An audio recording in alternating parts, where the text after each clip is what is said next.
மருமகளே. என்ன மருமகளே, எனக்கு குடிக்க கொஞ்சம் சூடா பால் கொண்டு வாமா. அண்ணி எனக்கும். காலையிலிருந்து ஆத்தாலும் அவளை என்ன ஏசி போட்டு இப்ப வந்து பாலா கேக்குறீங்க? பாலு இந்த கொண்டாடுறேன்.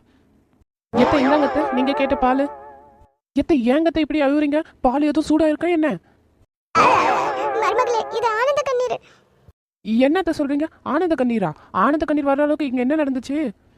இல்ல மருமகளே, காலையில இருந்து நானும் நாத்துவும் சேர்ந்து உன்னை ஏசிக்கிட்டே இருந்தோம். ஆனாலும் நான் கேட்ட உடனே பால் கொண்டாந்து கொடுத்த பத்தியா? இப்பதான் உன் நல்ல மனசு எனக்கு புரியுது. அண்ணி, நீங்க என்னையும் மன்னிச்சிடுங்க. நானும் அம்மா கூட சேர்ந்துட்டு உங்களை ரொம்ப ஏசிட்டேன். என்னை மன்னிச்சிடுங்க அண்ணி. அந்த பாலை குடிக்காதீங்க. நாத்து, நீயும் குடிக்காத. ஏன் மருமகளே அப்படி சொல்ற? நான் தான் உங்ககிட்ட மன்னிப்பு கேட்டுட்டேன்ல. ஆமாங்க அண்ணி, எனக்கும் ரொம்ப பசிக்குது. உங்க மேல இருக்கிற கோவத்துல பால்ல கொஞ்சோண்டு பால் டைல கலக்கிட்டேன். தயவு செஞ்சு அதை திரும்ப கொடுத்துருங்க.